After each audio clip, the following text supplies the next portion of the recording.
श्री कृष्ण जी ने बताया है कि हमारे जीवन में वे कौन सी बातें हैं जो हमारे जीवन को नरक बनाती हैं। अगर आप भगवत गीता की ओर देखें तो आप पाएंगे कि श्री कृष्ण की बताई गई अधिकतर बातें आज हमारे जीवन में लागू होती है और इनको स्वीकार करने पर आपका जीवन बेहतर बन सकता है।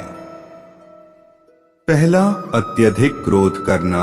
श्री कृष्ण जी कहते हैं कि जो व्यक्ति अत्यधिक क्रोध करने वाला होता है उसे कभी भी शांति नहीं मिल सकती। वह अपनी लाइफ में हमेशा परेशान ही रहता है। गुस्सा करना कभी भी हमारे लिए बेहतर नहीं होता।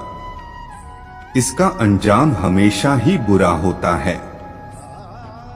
क्रोध करने से कोई भी बात बनती नहीं है, बल्कि बिगड़ जाती है। क्रोध करने वाले व्यक्ति का गुस्सा शांत हो जाता है तो उसे पछताना पड़ता है। जिस व्यक्ति को गुस्सा आता है उसके साथ कोई भी रहना नहीं चाहेगा। हर कोई उससे दूर ही रहता है। दूसरा, दरिद्रता का होना।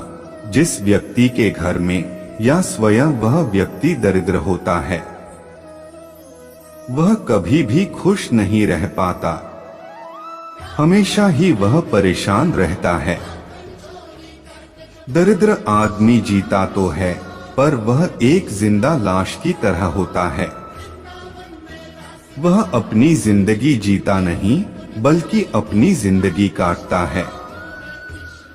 जो व्यक्ति जन्मजात दरिद्र होते हैं उनकी जीवन तो बेकार होता है, पर कई ऐसे भी लोग होते हैं जो अपनी जीवन को खुद दरिद्र बनाने में लगे रहते हैं। ऐसे लोग अपनी जिंदगी पर ध्यान नहीं देते, खुद को दरिद्रता की ओर धकेल देते हैं। तीसरा, कड़वी वाणी बोलना। आज के समय में बच्चों को घरों में वे संस्कार नहीं मिल पाते जिनकी जरूरत हर बच्चे को होती है।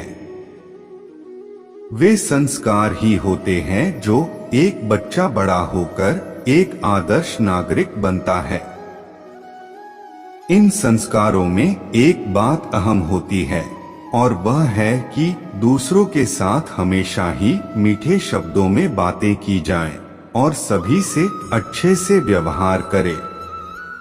लेकिन आज लोगों को अपने बच्चों को देने के लिए समय ही नहीं होता, जिस कारण वे अपने बच्चों को सही संस्कार नहीं दे पाते। चौथा, नीच पुरुषों के साथ रहना।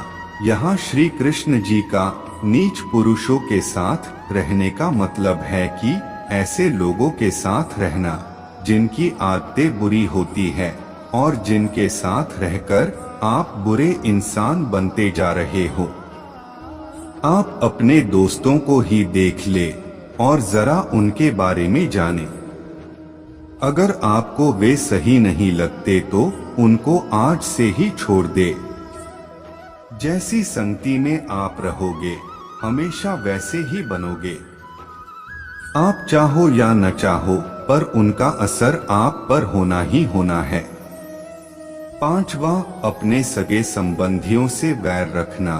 जब किसी इंसान का जन्म होता है तभी से वह किसी न किसी रिश्ते में बंधता चले जाता है। उसके साथ वे रिश्ते जुड़ते चले जाते हैं जो उसके साथ जन्म से होते हैं और बड़े होने पर उसके संबंधी और रिश्तेदार भी उसके साथ जुड़ते रहते हैं। अगर किसी के जीवन में ये लोग न हो तो उसको कभी भी जीने में मजा नहीं आएगा। हमारे रिश्ते हमारे जीने की एक बहुत बड़ी वजह होती है जिनसे जीने का आनंद मिलता है।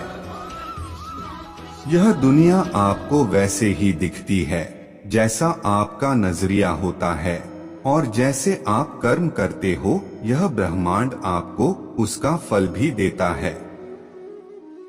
इसलिए अच्छी सोच रखें और यहाँ बताई गई बातों को अपनाकर खुद को बेहतर बनाएं। धन्यवाद। जय श्री राधे कृष्णा।